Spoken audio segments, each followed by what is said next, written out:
Bom, pessoal, boa noite para todo mundo que está nos assistindo. Está começando agora mais uma live pela Ciência da Gente, conversas que a Associação de Pós-Graduandos da UFSM promovem aqui pelo Facebook durante esse período de isolamento. E antes de iniciar, é preciso destacar o trabalho da CAED, a Coordenadoria de Ações Educacionais, em especial ao Núcleo de Acessibilidade coordenado pela Ravelli. Agradecemos o trabalho das intérpretes Raquel e Maitê, que vão estar hoje com a gente. Nesse período de quarentena, seguindo as lives, temos aproveitado a web para tratar sobre temas pertinentes à comunidade da UFSM, em especial as pessoas ligadas à pós-graduação. Na última live foi com a professora Tamires Vaz, e já está disponível aqui no Facebook e no nosso perfil pelo YouTube. Hoje nossa live é muito especial e vai ter um formato um pouquinho diferente. Afinal, hoje estamos recebendo 3 mulheres referência em pesquisas e luta pelo movimento dos trabalhadores sem terra, do MST. As pesquisadoras Yolanda Araújo, Juliana Costa e Silvia Reis, da Direção Nacional do MST. E o tema da nossa live de hoje é Gênero e Feminismo na Luta pela Terra. Eu sou Marcela, discente do programa de pós-graduação em educação da UFSM, e estou aqui com a Raquel e a Maitê, que vão ser nossas intérpretes. Agora vocês devem estar vendo só a Maitê. E a Jéssica, minha colega de APG. Passo para ti, Jéssica. Boa noite, pessoal. Eu sou a Jéssica, eu sou doutoranda na Engenharia Florestal e vou apresentar, então, agora nossas convidadas especiais. A Yolanda, ela é doutora em Extensão Rural pela UFSM e vai falar hoje sobre o seu trabalho de tese, que tem como título Sem Mulher, a Luta Vai pela Metade. Mulheres, Feminismo e Política no MST.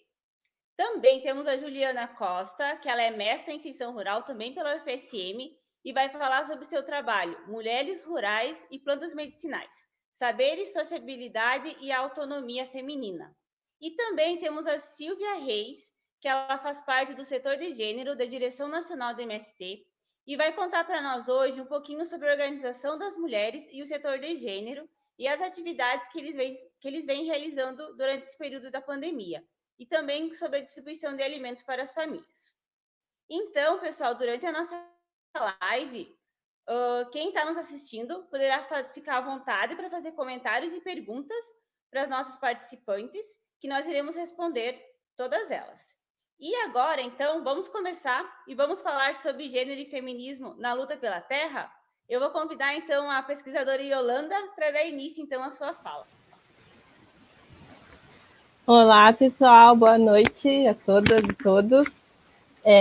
Eu quero começar, eu sou Yolanda, e eu quero começar agradecendo, parabenizando, né, a APG pela iniciativa das lives, de todas as lives que vêm ocorrendo nesse período, e especialmente dessa, né, que é um tema tão importante de ser debatido pela sociedade, e principalmente para a gente que está na academia, né, que por vezes nos afastamos tanto dos temas que são de importância social. Então, quero agradecer, parabenizar pela live e agradecer pelo convite. Antes de começar minha fala, eu preciso pontuar bem, porque eu acho importante pontuar bem o meu local de fala, né, e de onde eu estou falando. Eu não sou uma sem terra, não sou uma militante do movimento, mas eu sou alguém que tomou consciência, né, da importância dessas questões e que admira o movimento. E, enquanto pesquisadora, eu tornei isso uma questão de pesquisa.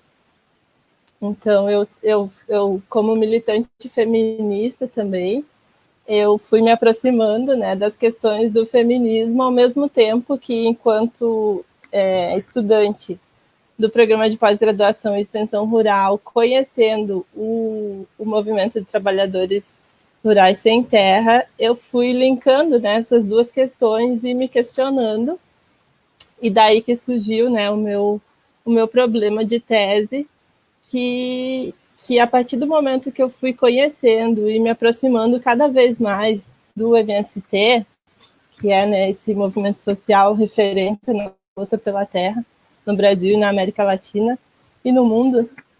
Quando eu fui conhecendo mais esse movimento, e eu ia em eventos e congressos, e, enfim, qualquer ato público que tivesse participação do MST, eu via uma participação muito grande dos homens, representando e falando por esse movimento. Se a gente vê os movimentos, os atos públicos, por exemplo, do MST, nós vemos muitas mulheres na linha de frente. Mas quando a gente vai para a questão política, né, da representação política, de quem fala por esse movimento, eu via uma participação muito maior de homens do que de mulheres. E foi essa questão, né, que eu tomei como minha questão de tese, onde eu me perguntei onde estão as mulheres no MST.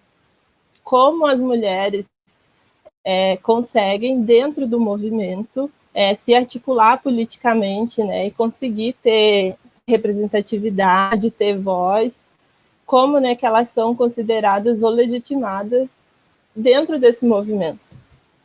Que o MST ele é um movimento, né, de luta pela terra, que é um movimento revolucionário também, né, luta não só pela terra, mas também por uma outra sociedade.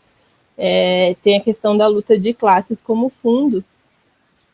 Então, como que esse movimento se comporta, vamos dizer assim, ou atua na luta, né, contra o machismo, contra essa opressão de gênero, como que as mulheres são representadas aí. Então, foi essa questão que eu estudei, né. E, assim, eu fiz inicialmente, com análise de documentos, tentei fazer meio que uma retrospectiva de como que, historicamente, a partir da fundação oficial do movimento, do primeiro Congresso Nacional do MST, que aconteceu em 1985, até 2012, como que as mulheres vêm se articulando, né? E daí, o que eu identifiquei? Desde o primeiro Congresso Nacional, em 1985, as mulheres que participaram desse congresso, que eram um número mínimo, né, já se organizaram desde aí. Então, a gente vê que eram mulheres que tinham uma experiência anterior de militância nos sindicatos, né, nas oposições sindicais, nas comunidades eclesiais de base, porque daí a gente tem a igreja como um ator bem importante nessa questão da articulação e conscientização das mulheres do campo. Então, essas mulheres que já tinham uma experiência anterior de militância, elas começaram a se articular desde o primeiro Congresso Nacional do movimento, e foi aí, nesse primeiro Congresso Nacional, em 1985, que surgiu a primeira organização de mulheres dentro do MST, que era a Comissão Nacional de Mulheres. Na verdade, no ano seguinte ao Congresso Nacional, houve, né, o primeiro encontro de mulheres trabalhadoras sem terra, e aí foi nesse encontro, né, que foi formada essa Comissão Nacional de Mulheres. Daí, pode colocar a primeira foto, por favor? E aí a gente tem o que eu delimitei, né, na minha tese como sendo a primeira fase da organização das mulheres no MST, com a criação dessa Comissão Nacional de Mulheres. É um primeiro momento onde a gente tem uma luta, uma reivindicação muito forte das mulheres pela participação nas instâncias políticas. E aí a gente pode ver nos documentos, no jornal Sem Terra, especialmente, que foi a minha principal fonte, né, para essa análise documental. No jornal Sem Terra a gente vê as notícias desse primeiro congresso destacando muito a luta das mulheres pela participação. E aí eu tenho alguns prints aí que eu fiz uns recortes, né, do jornal Sem Terra, que é essa primeira fase da luta das mulheres, que é ao lado dos homens sem medo da luta, e foi como foi destacado o fato das mulheres terem, né, elas se reuniram paralelamente ao Congresso Nacional para garantir que elas iam ter espaço na mesa diretora do Congresso. Então, tinha só homens, não podia, se articularam, se mobilizaram e tomaram espaço, né? E foi aí também que elas conseguiram garantir, já nesse primeiro Congresso Nacional, a cota da participação política, né, no caso, que daí elas conseguiram a cota de 30%, que quer dizer que em todo o congresso, em toda a instância política do movimento, teria que ter no mínimo 30% de mulheres. Não podia ser só homens, né? Isso em 1985. Depois a gente vai ver que só 20 anos depois que essas mulheres conseguiram a paridade de gênero, que daí seria 50% de mulheres nas instâncias. Nessa primeira fase, a gente vê pelas notícias que a luta das mulheres era basicamente, né, pela participação nas instâncias políticas. Pode voltar a foto. Não, tá aí, tá certo. Pela participação nas instâncias políticas e luta pela sindicalização. Porque o que essas mulheres queriam primeiro? Ser reconhecidas enquanto trabalhadoras. Porque as mulheres, elas não eram reconhecidas pelo Estado, né, como trabalhadoras rurais. Os homens eram os trabalhadores, as mulheres não. Então, a primeira luta das mulheres era ser reconhecidas enquanto trabalhadoras. Pode passar para a próxima foto. E daí, qual o problema dessa organização tão forte das mulheres nesse primeiro momento? O MST era um movimento que estava surgindo, enquanto um movimento de luta de classes, de luta pela terra, e essa organização das mulheres, essa luta pela questão de gênero, ela era considerada uma luta paralela. Então, foi entendido no momento, né, pela maioria dos dirigentes do movimento, que a luta das mulheres poderia enfraquecer a luta de classes. E que se as mulheres quisessem se organizar enquanto mulheres, elas deveriam se organizar em movimentos autônomos. E aí que vem a segunda fase, que é a fase onde se dissolve essa comissão de mulheres e o MST fica sem nenhuma organização oficial de mulheres, né? Eu digo oficial porque extraoficialmente essas mulheres nunca se desmobilizaram e nunca estiveram fora da luta. Mas, assim, oficialmente não existia nenhuma comissão de mulheres a partir de 1989, por esse entendimento e essa orientação do movimento de que as mulheres deveriam se organizar em outros movimentos pelas questões de gênero, porque o MST era um movimento onde se mobilizaria pela luta e não pela questão de gênero, né? Então, essa segunda fase, que é de 1990 a 1995, é a fase onde não houve, né, nenhuma organização oficial de mulheres no movimento, e essas mulheres, elas se organizaram em movimentos autônomos de mulheres rurais. E aí vem a emergência dos movimentos autônomos, né? Tem a questão da articulação nacional das mulheres trabalhadoras rurais, e daí é um movimento de mulheres rurais fora do MST, e também nessa fase, elas estavam lutando muito intensivamente pelos direitos sociais. Como eu falei anteriormente, tinha a questão da sindicalização, mas elas não conseguiam a sindicalização porque não tinha documento, por exemplo. Então, tem uma luta aí das mulheres nessa época, final da década de 80, início da década de 90, por direitos sociais básicos, direito à documentação, RG, CPF, coisas básicas. Aí depois vem aposentadoria, licença maternidade. Como a gente vê, a questão da aposentadoria rural, ela é bem, bem problemática, né, nesse início da luta dos trabalhadores do campo, porque tanto que o homem trabalhador rural, ele ganhava meio salário mínimo como aposentadoria, né? Como dizem alguns estudiosos, era considerado meio homem, porque só ganhava meio salário mínimo. E a mulher não era nada, né? Porque não ganhava nada. Então, nesse período vem a luta, né, das mulheres por direitos sociais. Pode passar.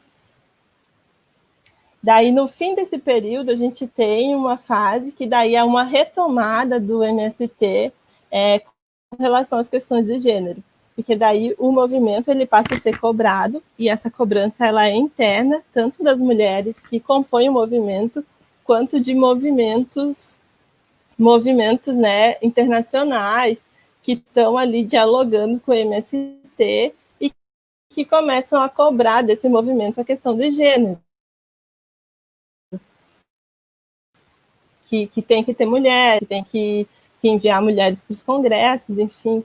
E aí, a partir daí, o MST retoma, né, essa responsabilidade com as questões de gênero também. E essa fase, ela vem com a criação, né, do coletivo de mulheres e um debate muito intenso da questão de qual o lugar da mulher, né, na luta pela terra. Bem, o que a gente está falando hoje era o debate da década da segunda metade aí da década de 1990. Qual o lugar da mulher na luta pela terra? Qual a importância das mulheres, né, para o movimento?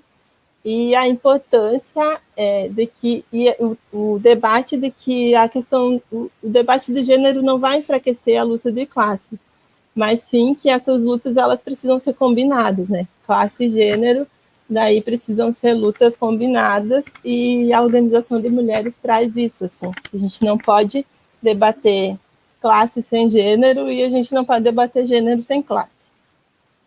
Pode passar. E aí, depois disso, a gente tem, né, o debate vai evoluindo e a gente passa para uma outra fase, que é a fase em que esse coletivo de mulheres, ele também se dissolve e passa a ser chamado de coletivo de gênero. Porque aí é uma evolução, vamos dizer assim, do debate de que a questão de gênero não é só para mulheres. Então, o movimento precisa debater gênero porque é para transformar a sociedade, para a gente criar uma nova mulher, um novo homem. Então, essa mudança de nome, né, que parece ser só uma mudança de nome, tem um significado. Quando o coletivo de mulheres passa a ser o coletivo de gênero, é quando o MST amplia esse debate e passa a não ser só uma reunião de mulheres, mas é um debate do movimento para todos que compõem o movimento, né, para homens e mulheres. E aí que a gente vê as mulheres incidindo mais ativamente na questão da luta por direitos sociais, contra o agronegócio, na luta pela terra. Essas mulheres não estão mais, né, debatendo entre elas no coletivo só as questões de gênero, mas também como elas, enquanto mulheres, vão participar da luta pela terra, né? E aí a gente vê nessa fase várias ações de acampamentos formados só por mulheres. Tem aí nessa notícia, o acampamento reúne 3.000 mulheres. Então as mulheres decidiram que só elas, sem participação de nenhum homem, iam acampar, iam, né, fazer uma ocupação e fazer um acampamento. E várias ações como essas aconteceram nesse período. Daí mais para o final da década de 90 e início dos anos 2000. Pode passar. Daí a gente tem, em 2003, um marco que é muito importante para a luta das mulheres do MST, que eu acho que é um marco porque trouxe, acho que a Ju, a Silvia, todas vão comentar mais sobre isso, né? Um evento que trouxe visibilidade para a luta das mulheres sem terra, que foi a ação, né, na fazenda Aracruz Celulose, quando as mulheres elas ocuparam a fazenda e destruíram, né, as mudas dos eucaliptos transgênicos. Enfim, essa ação ela trouxe visibilidade nacional e internacional para o movimento. E foi uma luta encampada pelas mulheres. Então, a partir desse ato, o movimento passou, e isso eu tenho relatos, né, das entrevistas que eu realizei na minha tese, de que as mulheres afirmam que, a partir daí, o movimento passou a respeitar a luta das mulheres. Mais, né, porque não que não já respeitassem, mas que passou a respeitar mais e entender a força que as mulheres têm, né, nessa luta. E era justamente no momento que o movimento estava adormecido, vamos dizer assim, nas lutas, que as pessoas estavam incomodadas, os militantes estavam, de certa forma, incomodados, porque não tinha já há algum tempo, não tinha muitos atos políticos do movimento. E aí as mulheres vieram com essa luta e trouxeram tanta relevância, né, e tanta importância para esse debate. E aí a gente vê as mulheres incidindo, né, na luta contra o agronegócio, por um novo projeto de sociedade, e não, como elas eram acusadas antes, de discutir apenas coisas sérias. Acho que é isso, suas imagens. E daí agora, não tem mais imagem, né? Tá. E aí agora eu vou falar um pouco, né, sobre a questão, assim, tudo que eu falei, tentando resumir, né, essas fases de 1985 até 2012. Ah, tem outra questão importante. Ali em 2003, logo após essa ação da Aracruz, na Aracruz Celulose, a gente teve a questão da instituição do setor de gênero. Qual a importância que isso tem, né, para a luta de gênero dentro do movimento? O MST, ele se organiza, a organicidade do movimento, ele se dá a partir de setores. Tem o setor de produção, e, enfim, entre todos esses setores, que são 5, não vou lembrar todos agora, mas são 5 setores que estruturam o movimento, e um dos 5 é o setor de gênero. Isso foi instituído a partir de 2004. Então, aí, a partir da instituição do setor de gênero, a gente entende que esse debate ele ganha mais importância para o movimento, porque aí a questão do gênero passa a ser um dos eixos estruturantes do movimento. E faz com que as mulheres tenham mais poder, né, de organização, de mobilização dentro do movimento. Toda essa trajetória que eu falei das mulheres sem terra, ela não é desvinculada, né, de todo o contexto histórico que se passava no país, enfim, tanto pelas questões das lutas sociais quanto pelas lutas feministas especificamente. E se vocês repararem bem, assim, a gente tem uma disparidade. Se a gente pegar o desenvolvimento ou o avanço das lutas feministas e das reivindicações feministas e colocar em paralelo com as lutas das mulheres do MST, essas questões parecem não dialogar.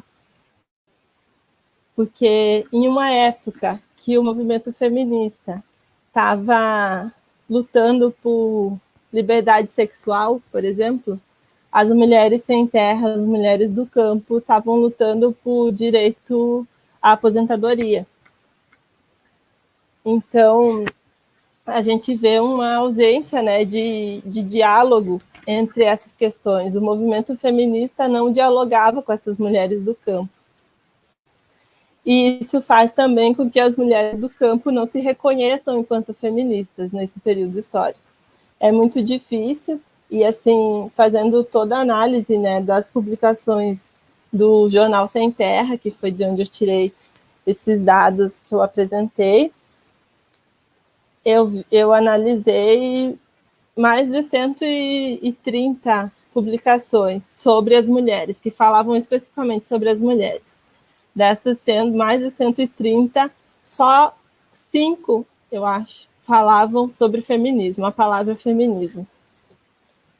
Porque a palavra em si, o termo, essa definição não dialogava, né, com a realidade das mulheres do campo. E aí que a gente vê, acho que o meu tempo já está acabando, né?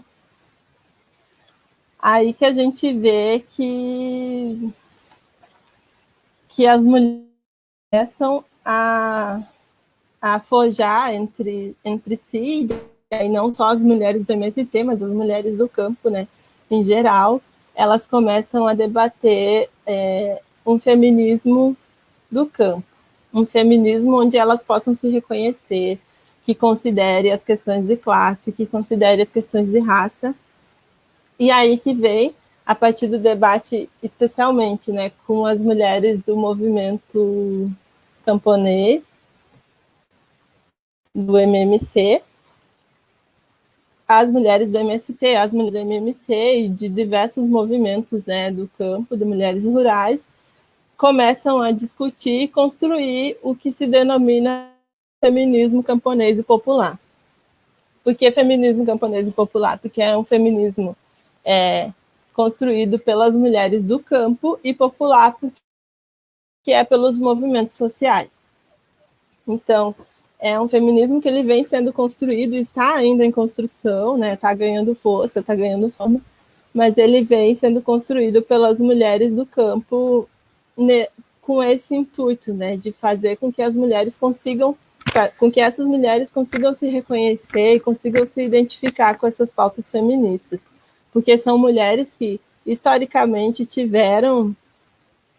lutaram e tiveram práticas que nós podemos dizer, e vendo toda a luta delas, que sim, foram feministas, porque lutaram sempre, né, contra essa opressão e para ter o espaço delas e a voz, mas elas tinham receio, né, e algumas têm até hoje, de se reconhecer enquanto feministas. Eu entrevistei algumas mulheres que estão na direção, em alguma instância política do movimento, foram as mulheres, né, que eu entrevistei, todas ocupavam algum cargo de direção política no movimento, e algumas dessas mulheres ainda que estão hoje, né, ocupando esse cargo de direção e são nomes referentes e importantes do movimento, ainda têm receio de se afirmar enquanto feminista, porque parece ainda que o feminismo é algo muito longe de ser alcançado por essas mulheres. Justamente por isso a minha interpretação, né, que é por essa questão desse distanciamento que sempre se colocou. E aí surge o feminismo camponês, que coloca meio que uma dúvida na cabeça da gente, no caso da gente que é pesquisador, porque eu acho que para essas mulheres está tudo bem resolvido já.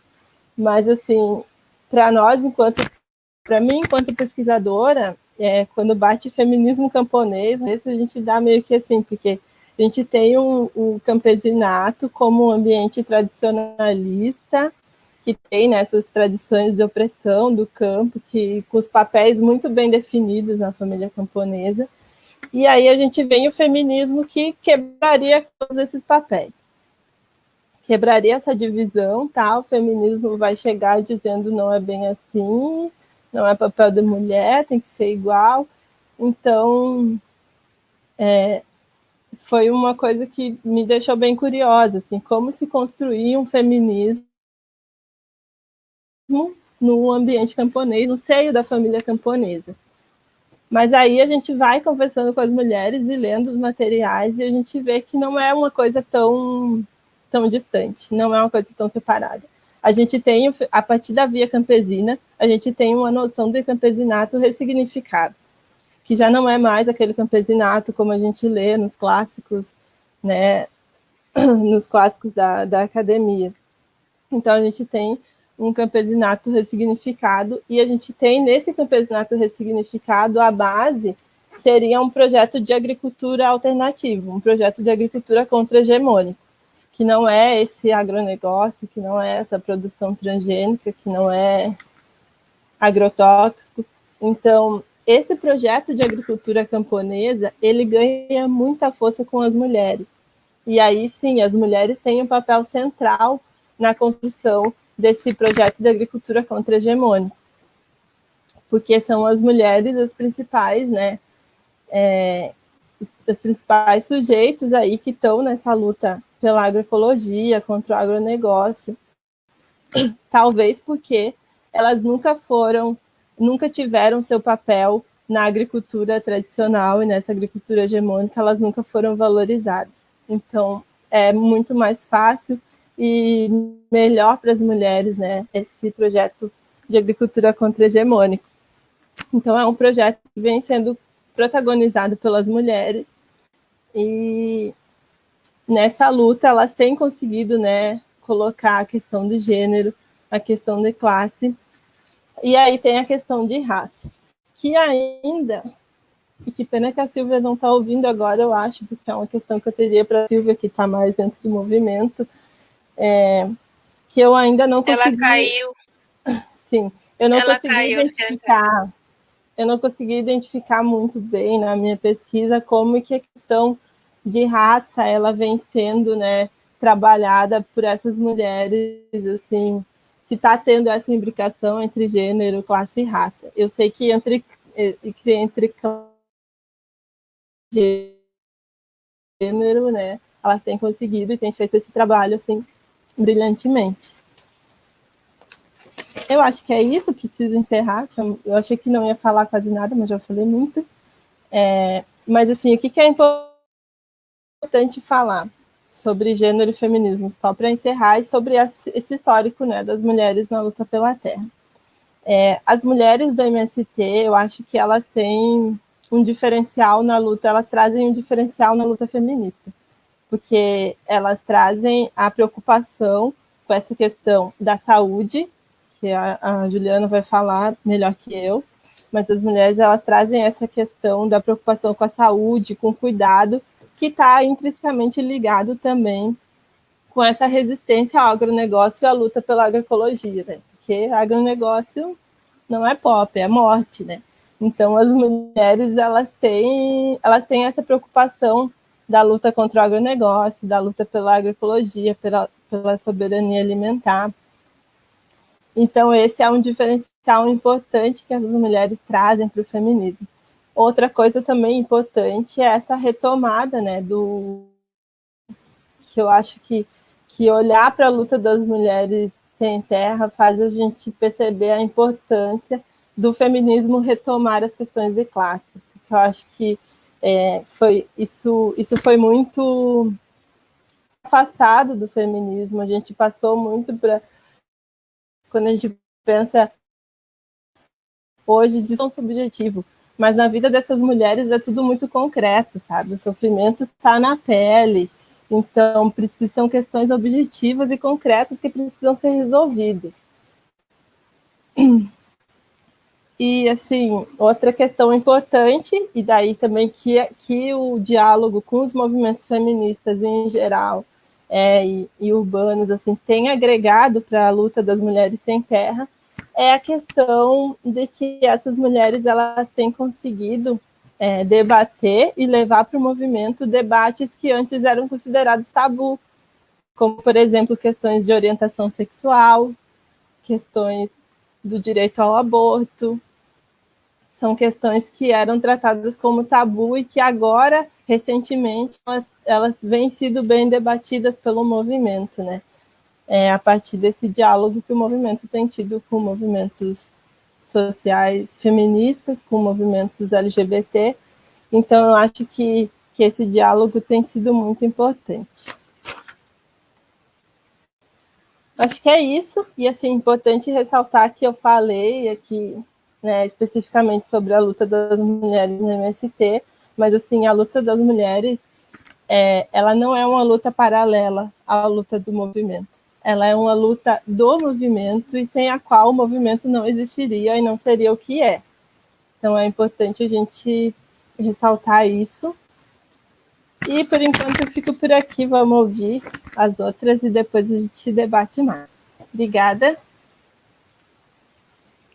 Obrigada, Yolanda. Muito contemplada pela tua fala. Eu estou bem feliz de conseguir reunir tantas mulheres maravilhosas na mesma live, assim, né? Então, agora, para continuar, eu vou chamar a Juliana Costa, que vai falar um pouquinho, então, sobre as mulheres e a relação com as plantas medicinais e a autonomia feminina. É contigo, Ju. Então, boa noite, pessoal, né? Boa noite, obrigada por vir, pelo espaço. E agradecer as meninas que estão compondo aqui, e agradecer principalmente a todo o pessoal do MST, né? Porque se não fosse por esse movimento, a gente não estaria aqui, talvez, discutindo a luta pela terra e a relação das mulheres, né? Com o gênero e com o feminismo. Então, agradecer muito a esse movimento por ele existir, né? Por possibilitar que a gente esteja aqui hoje. A todos esses homens e essas mulheres que compõem ele. Então, começar me apresentando. Meu nome é Juliana, eu sou formada em farmácia. E a minha relação com o MST, ela começa no movimento estudantil, mas eu contribuí por um longo tempo junto às famílias assentadas dentro dos assentamentos do Rio Grande do Sul, né? Mais especificamente em Jóia e em Tupanciretã, dentro do programa de ATES. Então... Só um minutinho, Ju, que a intérprete, a Raquel, ela não está ouvindo. Ela não tá conseguindo fazer a tradução. Só se tu puder aproximar um pouquinho o microfone. Tu avisa aí, Raquel, quando ficou certinho para ouvir. Tá melhor? Não? Nada? E tá no máximo aqui. Ouvem? Vocês, as outras ouvem bem?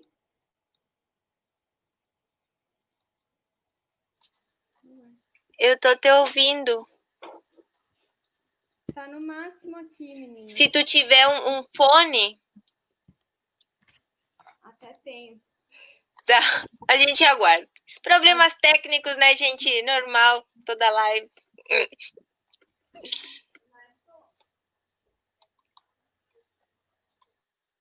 Quem sabe faz ao vivo, é isso aí.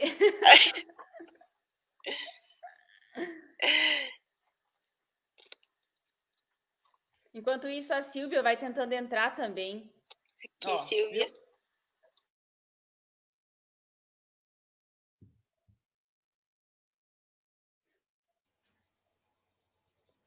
Melhorou? Melhorou agora? Nada? Ainda não, mais ou menos?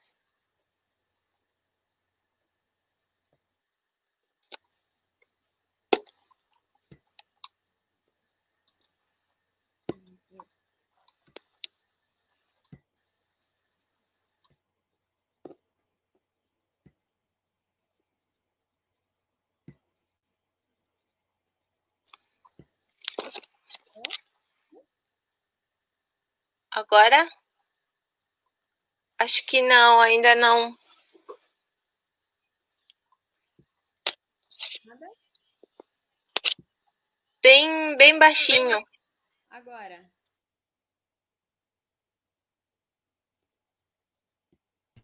Não? Não, acho que ela piorou agora. Então, melhor sem o fone, então. Tá. Não?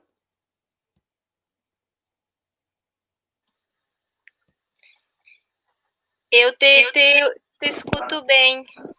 Só acho que tá... E agora? Não? Vamos tentar assim, então, sem o fone, quem sabe.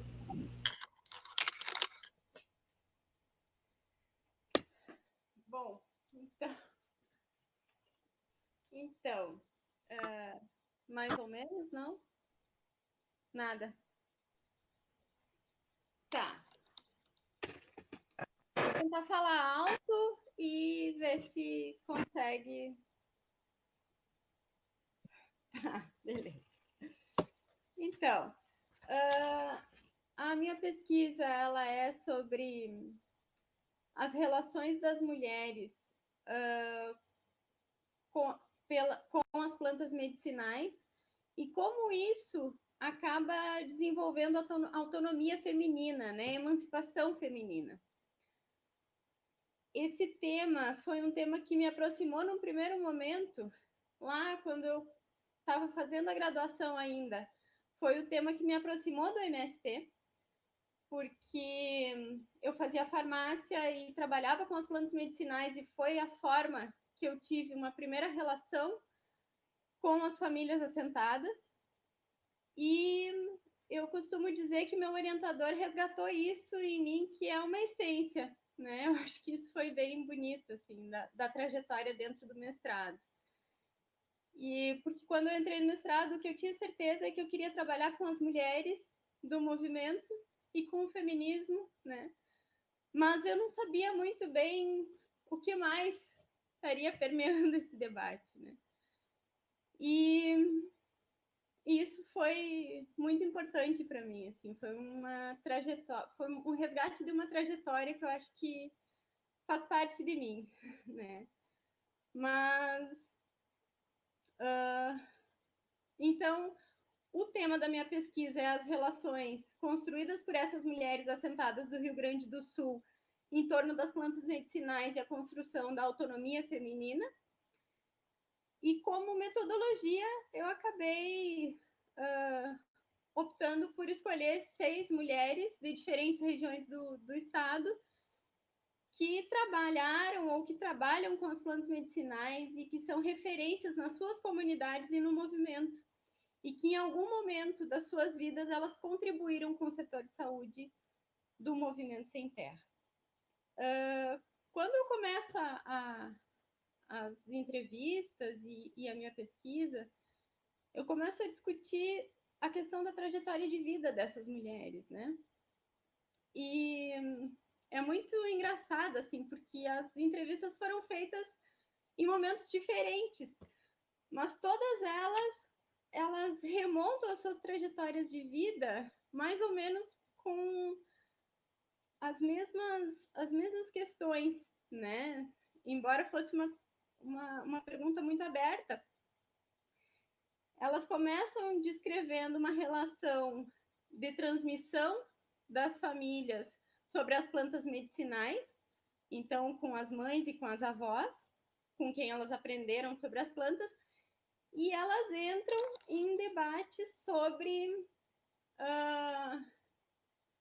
a forma que elas constroem as suas relações na luta. Então, elas começam citando as relações com as plantas medicinais e vão para uma lógica da construção de direito, da construção da luta pelos direitos sociais, que é mais ou menos o que a Yolanda apontava também, né? E, então, assim, todas elas têm como identidade a proveniência de famílias camponesas humildes, né? E que viam nas plantas medicinais uma alternativa à saúde. Era a alternativa que existia à saúde naquele momento. E que elas se aproximam, então, em dado momento, do MST e das lutas sociais, compõem um movimento de luta pela terra naquele momento, né? E compõem também a luta pelos direitos sociais, que inclusive passa pela luta pelo SUS, né? Pela constituição de um sistema de saúde único que dê melhores condições de saúde para toda a população. Dentro dessa parte da trajetória de vida, que eu acho muito interessante, assim, e particular que aparece nas falas delas, é o momento das disputas dentro dos sindicatos, porque está se constituindo, então, uma organização na década de 80 pelo direito pelo reconhecimento da categoria agricultoras, né? Mas a forma como elas descrevem que elas tiveram que fazer campanha pelas chapas, campanha com os homens, porque elas não tinham, como elas não eram consideradas agricultoras, elas não tinham direito a voto, então elas faziam campanhas com os homens para as chapas que reconhecessem as mulheres como agricultoras.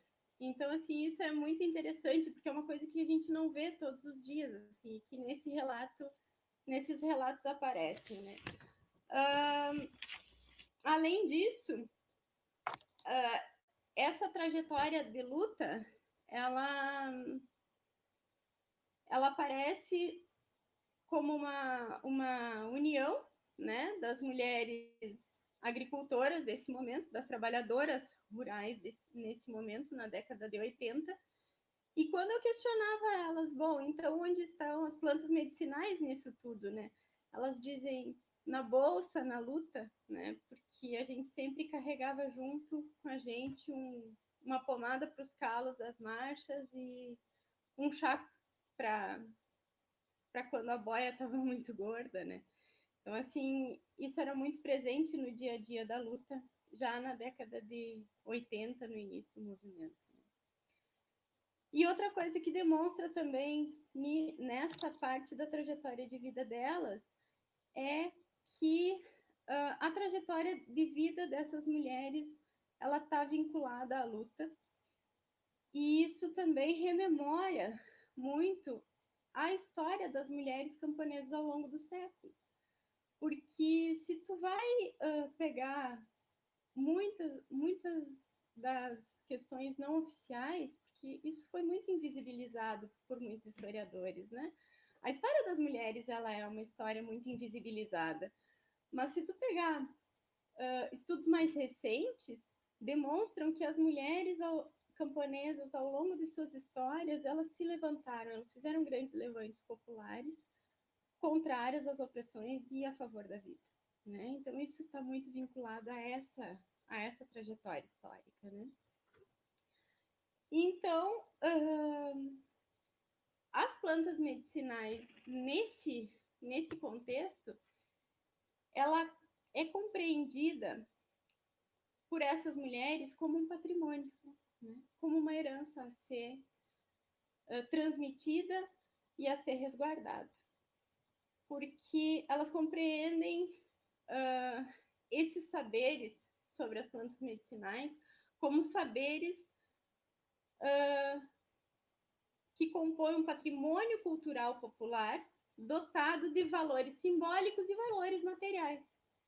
Então, assim, não são só valores simbólicos, elas sabem os valores que elas têm nos seus saberes. E eu acho que isso é talvez uma das coisas mais bonitas, né?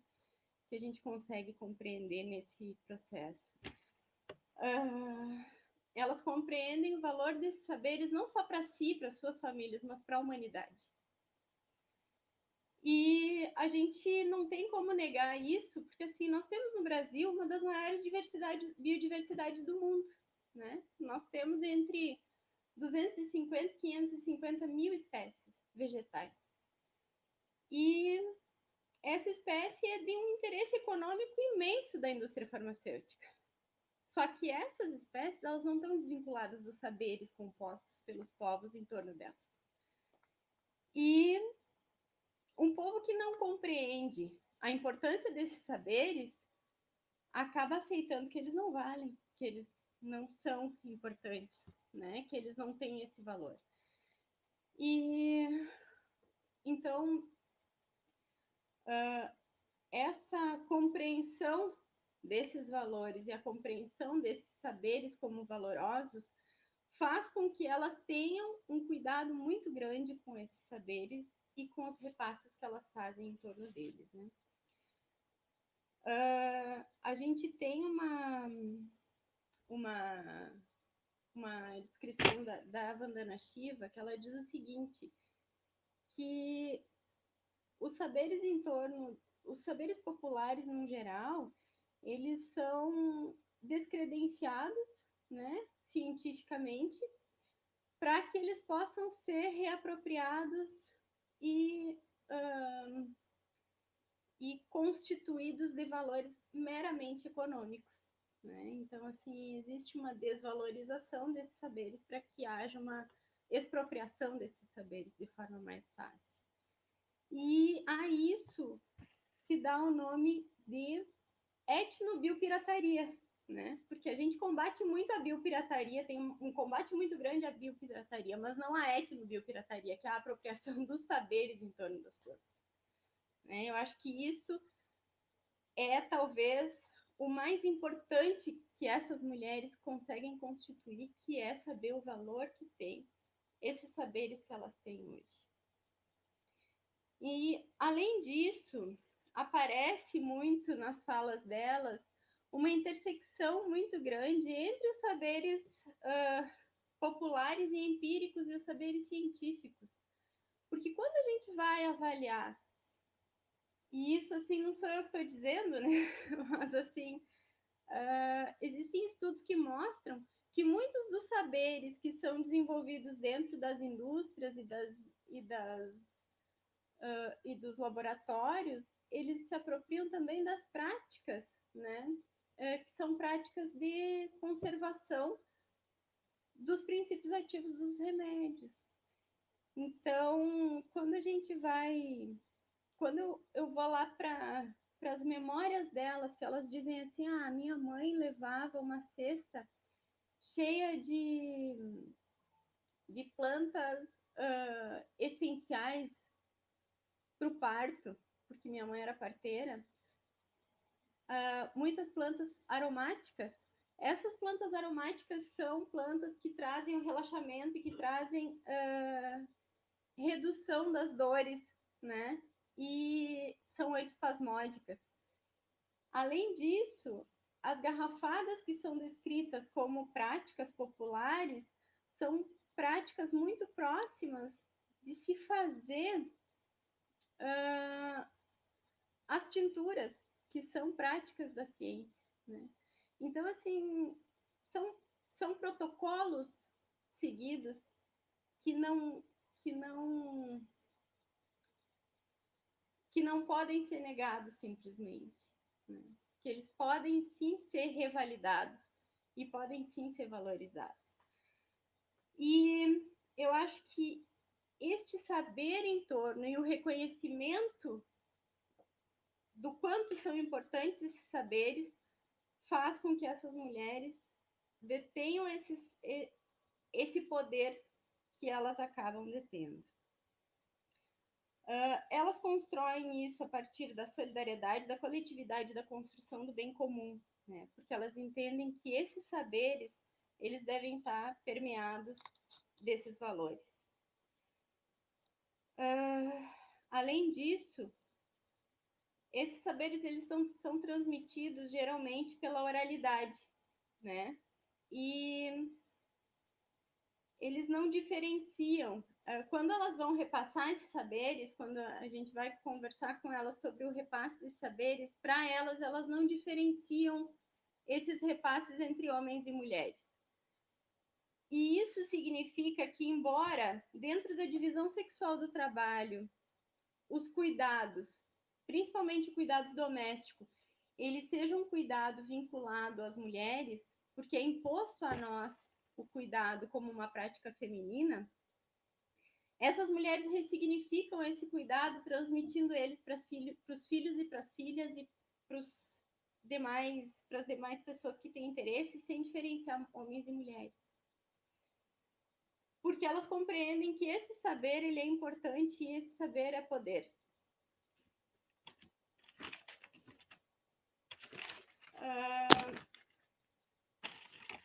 Além disso, quando elas falam, né, do cuidado como uma prática, elas também compreendem o cuidado como uma tarefa para a humanidade, né? Quando eu entro na questão do cuidado, como o cuidado e as plantas medicinais, né? Eu trago essa lógica de que as mulheres absorvem para si a tarefa do cuidado como uma tarefa feminina, mas elas compreendem isso como uma necessidade humana, né? E o cuidado que historicamente é compreendido pelo movimento feminista como uma tarefa imposta, como um calvário feminino, para as mulheres sem terra,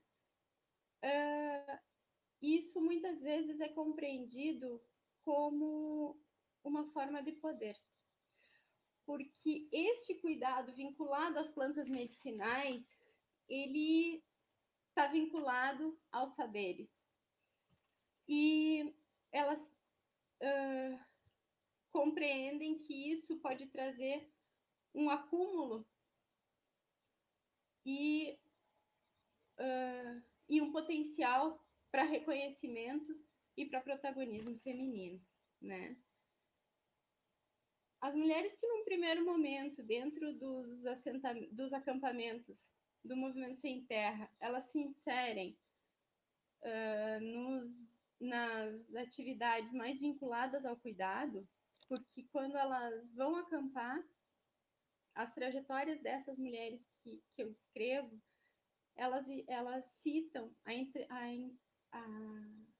entrada delas nos acampamentos e a inserção delas dentro das atividades vinculadas à saúde e à educação.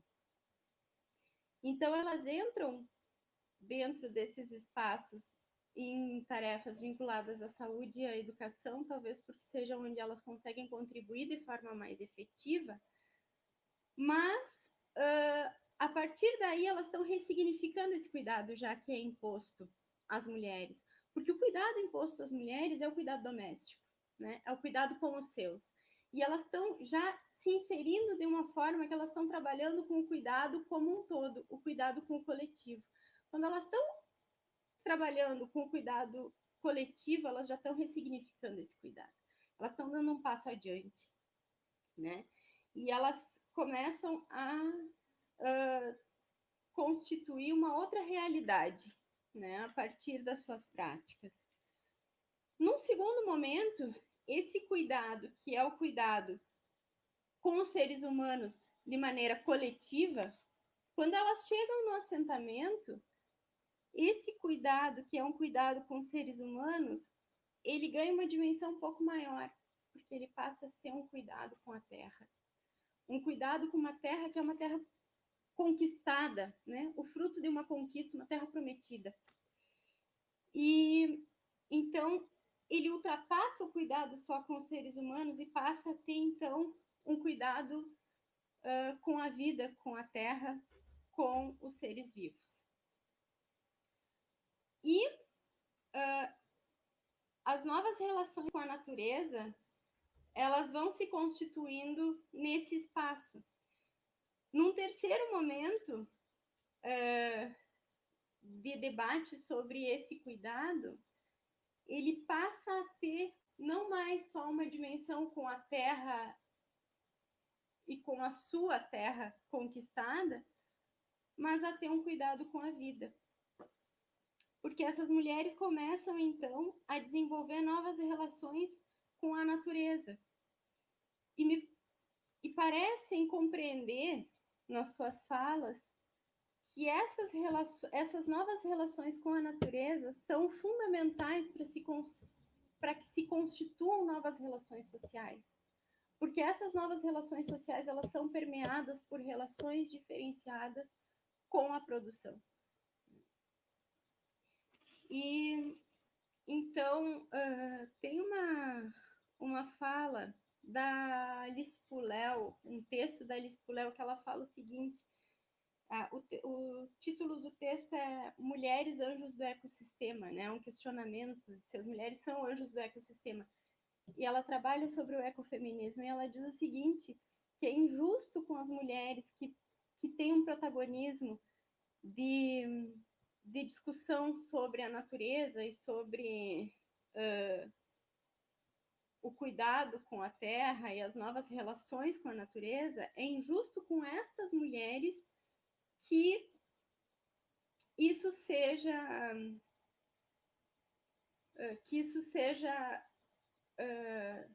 subjugado como se fosse uma relação natural das mulheres ter o cuidado com a natureza. Não existe uma relação natural das mulheres com a natureza. Existe uma relação naturalizada, né? Que não é natural. Existe uma relação que é imposta a nós mulheres como se nós fôssemos parte mais próxima da natureza dentro dos seres humanos. Mas isso é imposto pela sociedade, isso é socialmente construído.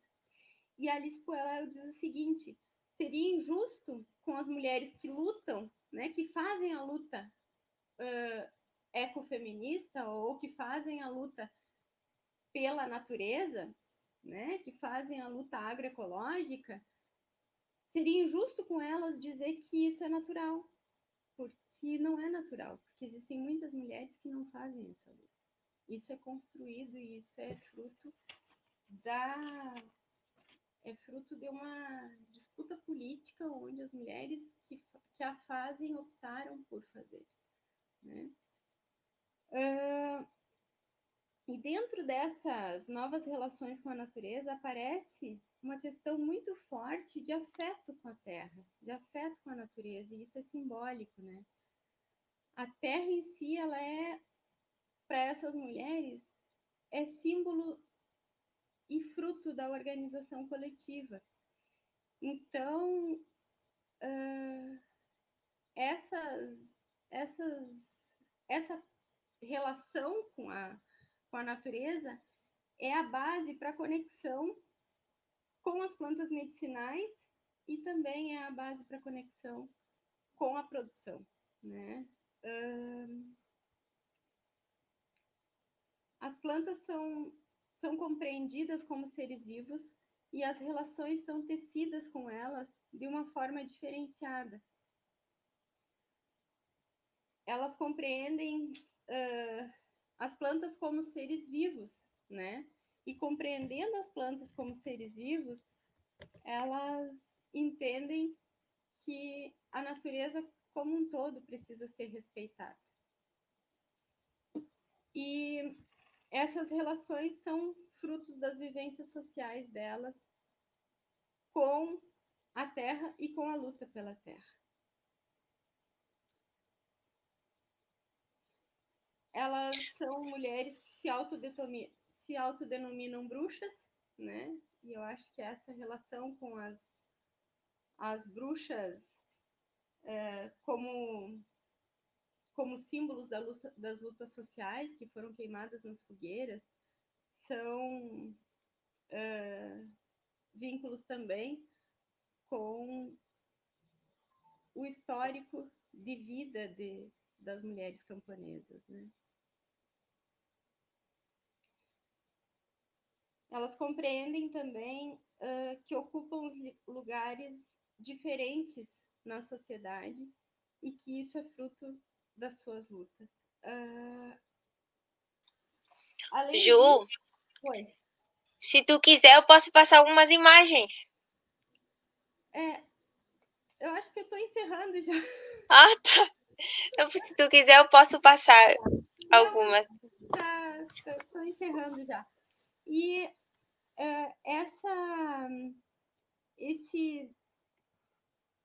além disso, essas mulheres também constituíram relações com instituições que, embora elas tenham entrado, então, dentro do espaço, essas mulheres citadas, elas entram na trajetória de luta do movimento a partir das práticas do cuidado, elas não se mantêm nas práticas do cuidado apenas, elas ocupam vários espaços, e esses espaços ocupados por elas também é fruto das relações institucionais que elas tecem, que são relações com as escolas, com as igrejas, com a extensão rural, né, as próprias relações dentro do SUS. E como a Yolanda citou, né, o 8 de março de 2006, a luta do 8 de março de 2006, ela traz ela tem um significado muito importante para a Constituição, para a constituição do que hoje se chama o feminismo camponês popular, né? Essas mulheres, elas constituíram uma luta protagonizada apenas por mulheres. Apenas não, mas somente por mulheres. Elas pensaram, né, planejaram e efetivaram uma luta que trouxe um ressignificado ao dia 8 de março, que era um dia que vinha sendo historicamente apropriado pelo capital e que, a partir deste 8 de março de 2006, ele se transformou num divisor de águas, né? E principalmente porque ele recoloca o 8 de março como um dia de luta, pelo protagonismo internacional que ele teve, de luta contra o agronegócio, de luta pela vida. E eu acho que esse protagonismo de luta pela vida, ele está diretamente vinculado a essa questão do cuidado, né? Porque o cuidado, ele é uma necessidade de toda a humanidade. Então, por que ele é tão renegado muitas vezes, inclusive pelos movimentos feministas? Ele tem que ser ressignificado e não renegado, porque o cuidado é o centro das relações sociais, né? E nesse 8 de março, as mulheres questionam justamente isso, né? Questionam lá no 8 de março, elas questionam para que serve a terra, se não é para produzir alimentos, né? Então, ela não deve servir para outra coisa que não seja produzir alimentos. Quando elas me falam que elas estão questionando essa questão da produção de alimentos, elas dizem assim, não, a partir do 8 de março, a gente não está questionando só a produção de alimentos, não é só produzir alimentos, mas é que tipo de alimento a gente tem que produzir para a sociedade. E são alimentos livres de veneno, são alimentos de base orgânica, porque é assim que a gente acredita que a humanidade pode construir novas relações sociais, né?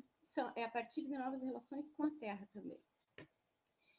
E eu acredito que esse é o berço, né? Ali se tornou possível começar a acumular para se discutir o feminismo camponês popular. Porque é a partir de novas relações com a terra, é a partir dessa relação diferenciada com a terra, de afeto com a natureza, que se constituem as bases desse feminismo camponês popular, porque ele é, sim, um feminismo de luta, né, de construção de uma nova sociedade, de negação de muito do que está aí e de preocupação com a natureza, né? Aí se começam a absorver novas pautas dentro da Via Campesina, né? Dentro do movimento Sem Terra, que são as pautas mais vinculadas à questão ambiental mesmo, à questão agroecológica, né?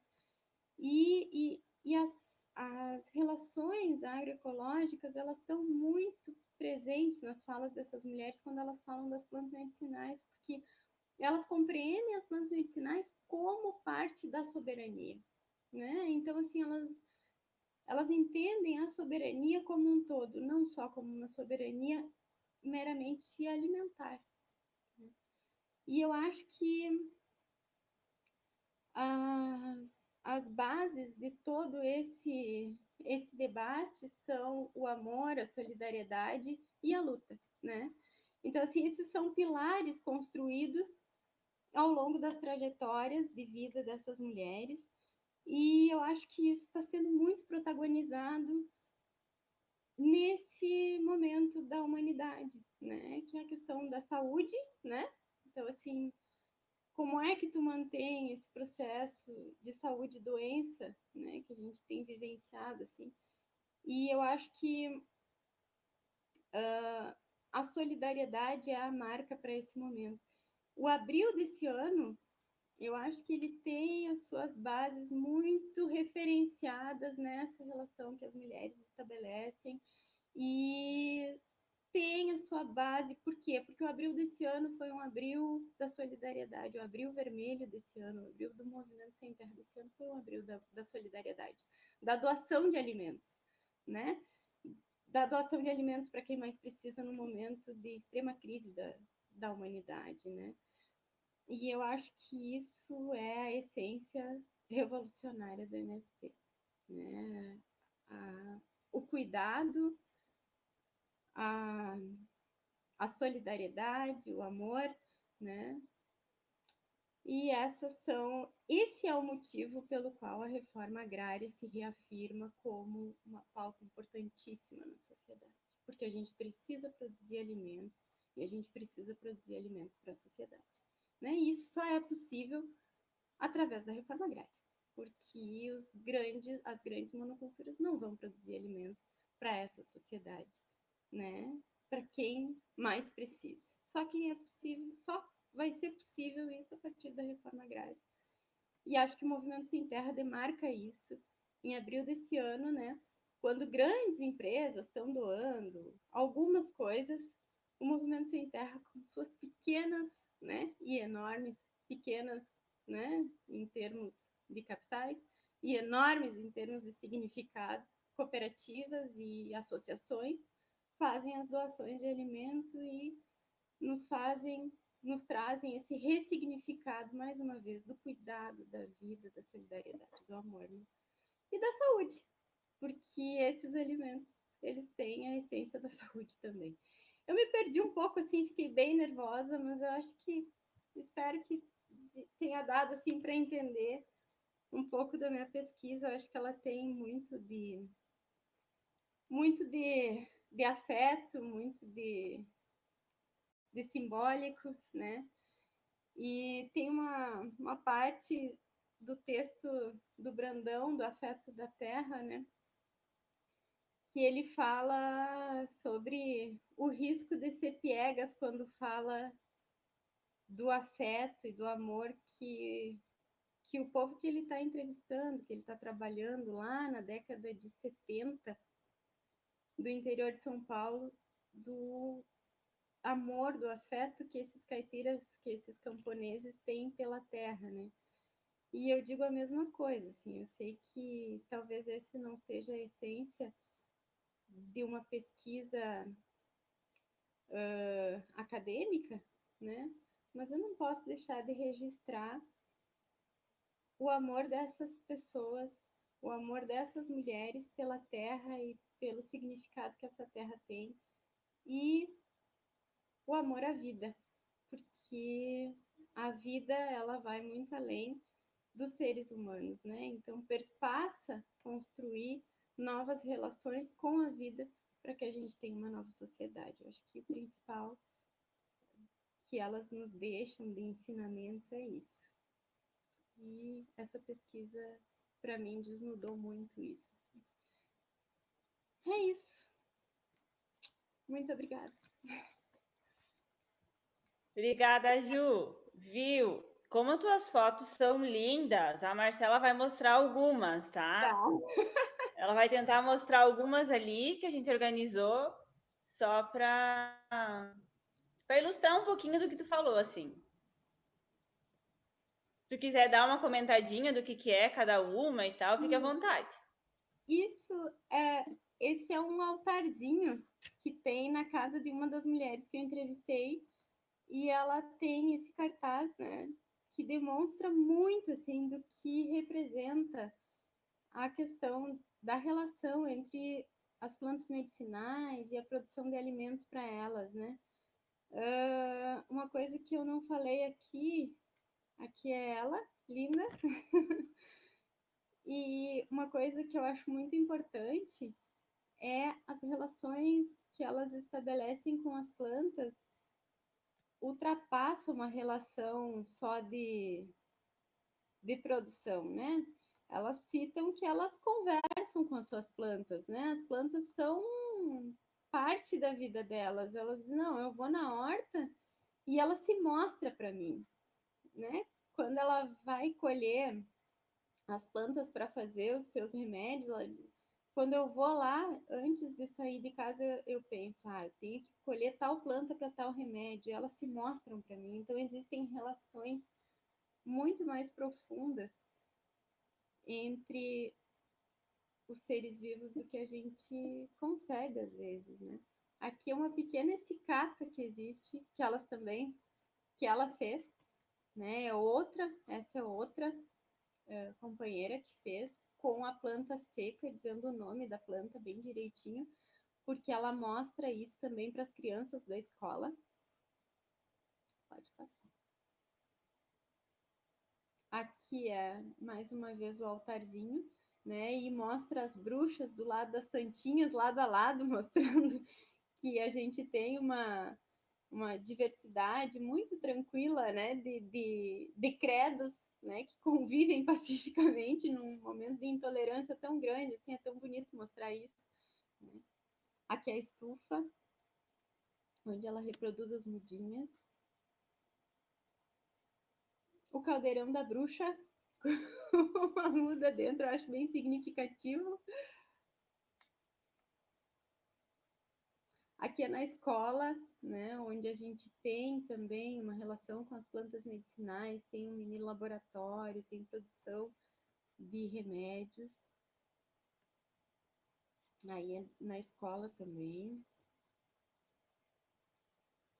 Aqui a outra companheira que fala muito bem assim sobre essa relação com as plantas, que é agente de saúde, e essa mandala foi feita numa caravana da cultura do município que ela foi chamada para ajudar a construir, né? Então um reconhecimento social muito grande por parte das instituições em cima dessas companheiras que se constituem como referências nas plantas medicinais. Aqui uma das oficinas feitas pelas mulheres, né, do movimento do setor de gênero.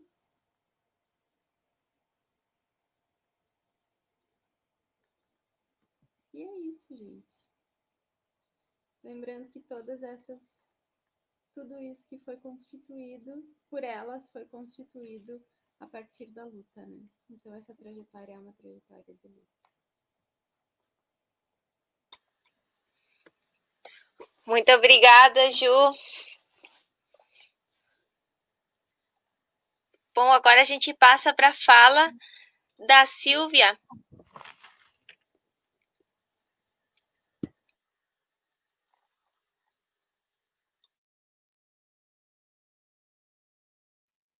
A Silvia, ela faz parte do setor de gênero, né, da Articulação Nacional da MST, e vai trazer um pouquinho para nós, então, sobre o setor de gênero, sobre as organizações, né, sobre como as mulheres se reúnem, se organizam, e também distribuíram alimentos agora nesse momento de pandemia. Silvia, tu está escutando?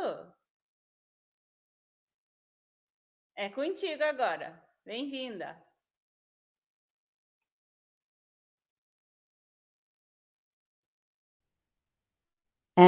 Boa noite a todas, né? Primeiro, agradecer pelo convite, falar que é um grande prazer a gente estar conversando e nos ouvindo, né? Ouvindo a nossa história do MST. Eu sou uma sem terra, né? Sou uma mulher sem terra.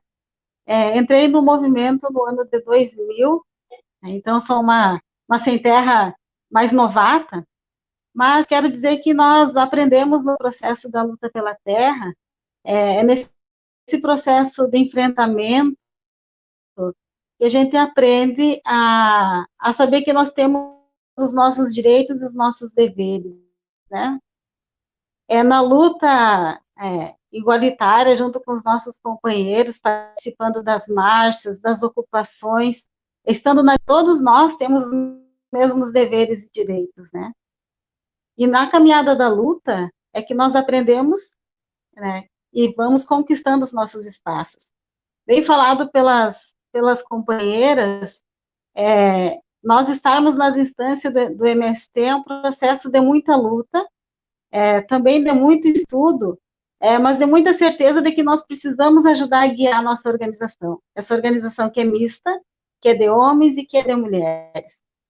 Portanto, um esforço diário para a gente poder estar nas instâncias ajudando a tomar as decisões. E isso a gente só aprende na caminhada da luta, do enfrentamento, dessa luta entendendo o capitalismo como o inimigo da humanidade, e entendendo também como que ele usa de homens e de mulheres para se fortalecer e para manter seus pilares. E como esse próprio capitalismo, o agronegócio, o latifúndio, a propriedade privada, eles prendem, aprisionam os trabalhadores e trabalhadoras, né? Não deixando a gente entender e conhecer que somos seres iguais, que temos os mesmos direitos, que temos os mesmos deveres, e que, portanto, a luta ela tem que ser igual para todos e todas, né? Então, é nessa caminhada que a gente vai se forjando, e a gente vai estudando, e a gente vai aprendendo, nas lutas do 8 de março, né, nas lutas dessa campanha internacional da Via Campesina de Basta de Violência contra as Mulheres, que nós também diariamente vamos fazendo enfrentamentos na nossa organização, né? Nosso movimento ele é um movimento misto, né? Ele nasceu nessa sociedade capitalista, né? E que tem as raízes do machismo, do patriarcado impregnado em todos e todas, né? E que ao entrar na organização a gente aprende a ir combatendo, né, essas questões que vão sendo vivenciadas diariamente, né? Ao a gente poder participar das lutas, dos setores, bem falado pelas companheiras, a gente vai aprendendo que nós temos, sim, o papel que a sociedade nos coloca, né, que a gente aprende, nasce aprendendo de que que a mulher tem um local e o homem tem o outro, né? Que a mulher deve viver dentro de casa, cuidar dos filhos, que a mulher é frágil, né, e que o homem, né, tem esse espaço inteiro para ele, tem o universo, é forte, não deve chorar. A gente vai aprendendo, né, nessa caminhada que isso são pilares, né, que fortalecem o capitalismo. E que, portanto, os trabalhadores e trabalhadoras não podem viver em comunhão, né? Sabendo que temos os mesmos direitos, os mesmos deveres, e que a única diferença que nós temos são diferenças biológicas, não é isso? Então, nós podemos, né, ter relações construídas, né, coletivamente, calcadas na solidariedade, no amor, no companheirismo, na divisão de tarefas. E é essa luta que nós, Sem Terra, aprendemos quando vamos participar desse primeiro momento do MST, que é a luta pela terra. E é aqui também que a gente vai construindo os espaços de debate, né? Bem falado pelas companheiras, sempre houve, as mulheres sempre estiveram no processo da luta, né? Lado a lado com os companheiros, mas foi em alguns momentos da história que nós fomos ocupando os nossos espaços, né? Fomos saindo do grupo de mulheres para participar do setor de gênero, né? Onde nós compreendemos que discutir gênero não é assunto só de mulheres, é assunto de homens e mulheres que sonham em construir uma sociedade justa e igualitária. Porque discutir gênero também é discutir sobre o feminismo, né? As meninas falaram sobre o feminismo camponês e popular. Esse feminismo, né, que nós queremos construir com toda a classe trabalhadora do campo e da cidade, onde todos e todas possamos ter o direito de viver e de amar, de cuidar da natureza, de cuidar da nossa terra, né, de cuidar das nossas vidas. Então, nós também temos feito um grande esforço na nossa organização e debates e estudos, porque nós compreendemos que todos e todas devem ser feministas. Porque o feminismo é um movimento político onde a gente percebe as violências vivenciadas, né? E a gente luta para combater elas. Então, não há uma reforma agrária popular, não há socialismo se houver violências, tanto de homens contra as mulheres e das mulheres contra os homens. Então, não existirá uma outra sociedade se a gente não compreender que todos e todas devemos ser feministas.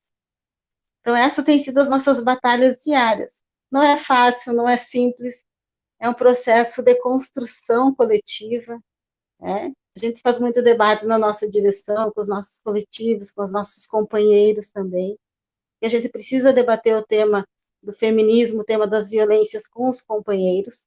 Então, nós temos feito esse esforço no MST.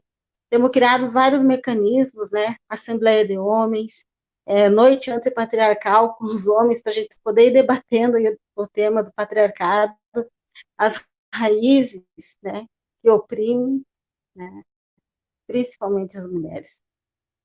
Então, para nós, assim, é um momento, assim, muito bonito estar no MST. Eu me tornei uma mulher lutadora e mais forte quando eu entrei no MST, porque eu aprendi que eu poderia ter um outro papel a cumprir e que eu sou igual a qualquer outra pessoa, né? Eu tenho os mesmos deveres e os mesmos direitos. E se o companheiro pode, né, estar na linha de frente de uma ocupação, eu também posso estar, né? Nós temos apenas diferenças biológicas, mas capacidades iguais. Portanto, nós não aceitamos, como mulheres do MST, ser oprimida por companheiros, né? Por isso que é uma luta diária, cotidiana, não é fácil. Ao evoluindo a história, nós também fomos evoluindo as formas da gente ir cobrando isso, né? De construindo esses processos com os nossos companheiros. E eu fico feliz por a gente poder ter uma organização que a gente possa discutir, né? E quando está errado, a gente junto tenta acertar. Então, nós temos essa grandeza e essa força que vem das mulheres, assim como vem da terra, né? Então, a gente fala que a terra, bem cuidada, é um solo fértil. Assim somos nós, as mulheres, também, né? Se a gente tiver persistência, paciência, ao mesmo tempo, muita determinação, a gente consegue, sim, fazer as transformações necessárias. Nós temos afirmado de que não é possível a gente construir uma reforma agrária popular com a base na produção de alimentos sadios, com o cuidado da natureza, com o cuidado das nascentes, com o cuidado da terra, com relações doentes. Então, nós precisamos, dia a dia, nas nossas casas, nos nossos assentamentos, nos nossos acampamentos, superar todas as formas de violência, né? E melhorando diariamente as nossas relações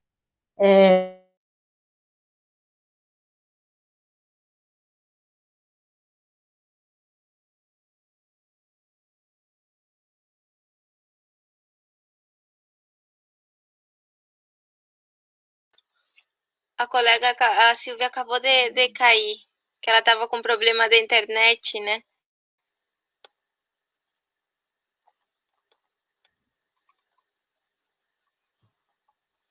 Enquanto ela não volta, Se ela volta. Marcela, vamos mostrando as fotos que ela separou para nós. Aí Vamos, até que ela volta, a gente vai vamos. vendo as fotos também.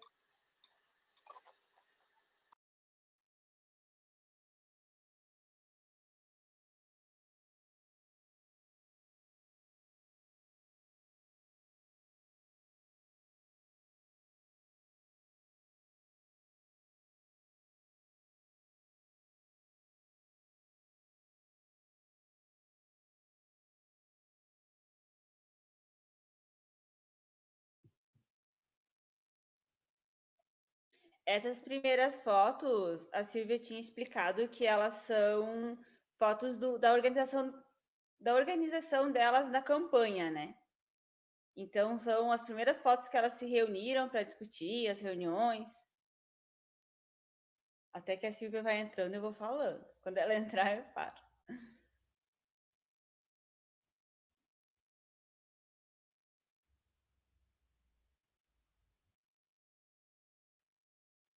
Isso, aí vai ter várias fotos, né, dos eventos organizados, né, todos com as mulheres, né, organizando em linha de frente.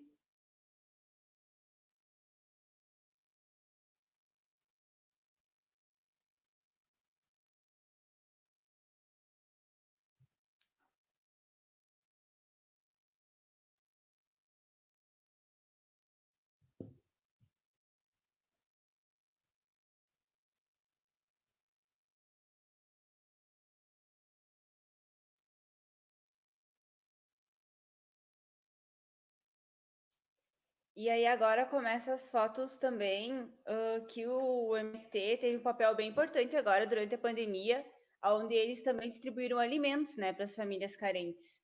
Isso, ó, a Silvia tá entrando, ela vai complementar bem mais do que eu. Mas tem várias fotos que mostram, né, a produção, né, orgânica, agroecológica dos assentamentos e que eles também distribuíram, né? Também tiveram um papel bem importante nessa distribuição de alimentos agora na pandemia.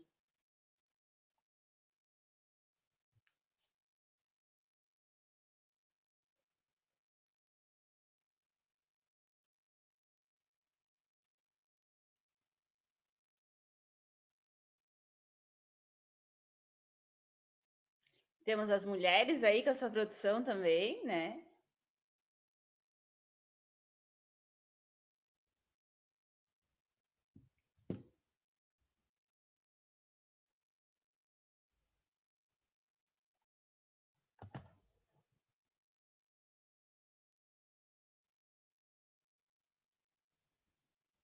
E uma produção diversificada, né? Então a Ju falou um pouquinho disso, né?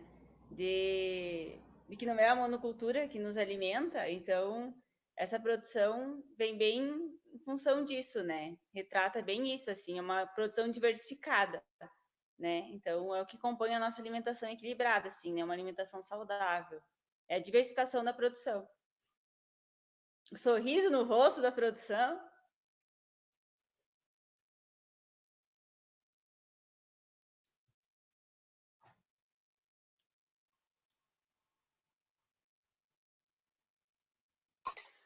Pois é, tá falhando aqui.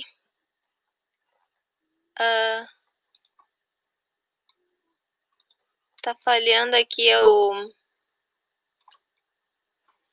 a questão. Ela não conseguiu voltar porque ela tava com um problema na conexão, né, Jéssica?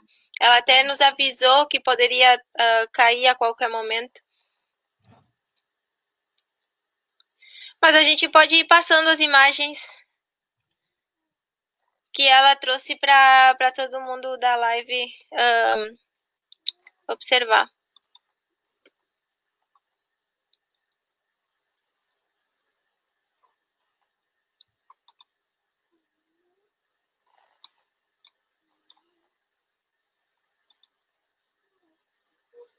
Vamos ver se ela entra. Tá tentando voltar aqui.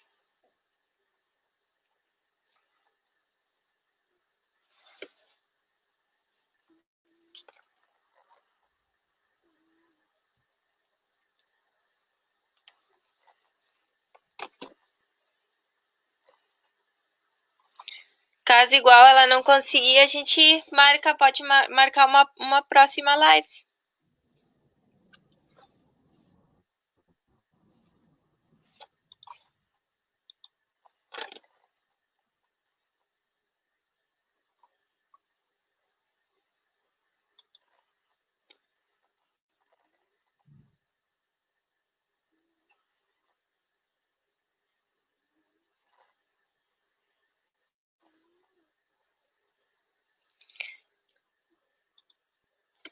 Pena ter caído a internet da Silvia, né? Sim. Vamos ver se vai dar certo. Não vai voltar. Não deu certo ali, caiu novamente. A gente vai mostrar, então, alguns dos comentários aqui. A Vanessa Lazzaretti colocou: parabéns pela iniciativa. Debate importantíssimo. Estou me sentindo muito contemplada pelas falas. Coraçãozinho.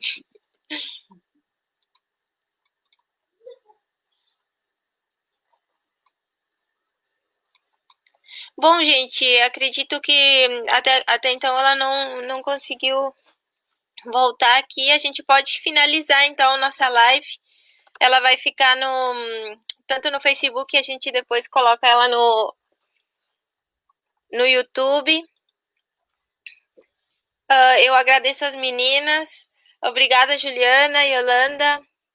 Foram maravilhosas, assim, todo esse histórico, essa retomada, esse histórico, até a questão, todas as relações que tu conseguiste trazer pra gente da tua pesquisa, Juliana, tu é da farmácia e fez um mestrado em extensão rural. Eu achei isso muito, muito interessante, como tu conseguiu associar. A gente trouxe vários temas muito importantes, assim, nessa fala de vocês, tanto a história que a Yolanda trouxe. Eu nasci nos anos 90 e eu não faço ideia de como deve ser nos anos 90 uma pessoa não ter os documentos. Isso para mim me marcou bastante, que é algo que eu nunca tinha parado para pensar, e eu gostei muito da aula que vocês nos trouxeram hoje, mostrando essas pesquisas que saem da nossa universidade, egressas, né, de cursos de pós-graduação ali da UFSM. Não sei se a Jéssica quer fazer algum comentário, fiquem à vontade, gente.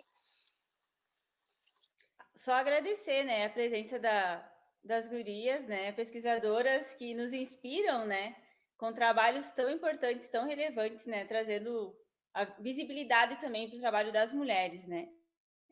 E uma pena a Silvia ter caído, mas foi muito importante a participação dela também, porque, como as gurias ressaltaram no início, elas são as pesquisadoras, né? E a Silvia é assentada, é uma militante do movimento, é uma mulher que representa e inspira tantas outras também, né? Então, a gente tentou nessa live trazer um pouquinho de cada, assim, né? Claro que são pesquisas fantásticas e a vivência da Silvia do setor de gênero também militando, né? Uma mulher de referência dentro do movimento também. Então, é muito assunto, né? Então, quase que a gente pode, já que a Silvia caiu a conexão dela, a gente pode estar vendo para vocês retornarem num próximo momento e a gente continuar discutindo essa live, porque com certeza assunto é o que não falta, assim, né? E dentro da engenharia florestal, eu sempre busquei trabalhar com esses temas também. Também faço minha pesquisa com os assentados, com o MST, com as mulheres também. Então, foi uma alegria imensa ouvir vocês e ouvir a Silvia. E vamos ver se ela não vai conseguir entrar ali agora. Silvia, tá nos ouvindo? Sim, estou ouvindo. Tu quer continuar um pouco? Pode finalizar a tua fala, eu acho, agora, já que tu conseguiu conectar. Minha internet está muito ruim, mas eu só gostaria, assim, de dizer que a luta pela terra, pela reforma agrária e pelo socialismo é uma bandeira que sempre será carregada no punho das nossas mulheres. E que nós estaremos diariamente enfrentando todas as formas de violência para ocupar os nossos espaços e poder aí defender essa luta que é tão bonita e que é de todos, para um mundo melhor para todas nós, né? Então, agradecer imensamente pelo convite e com certeza numa próxima eu vou me organizar com uma internet melhor, tá bem? Obrigada, Silvia. Acontece, né? E não tem problema. É assim mesmo. Muito obrigada por ter aceitado. As meninas também, Yolanda, Juliana, muito obrigada por terem aceitado. É um desafio as lives, mas foi muito bacana a presença de todas vocês. Muito obrigada, então, Silvia. Não tem problema, acontece internet, pandemia, é assim mesmo. Obrigada, Juliana, Yolanda. E também quero agradecer a Maitê pela tradução e a Raquel, que agora aparece aqui embaixo, que foram nossas intérpretes da noite de hoje. Muito obrigada a todos e todas que nos assistiram e até mais.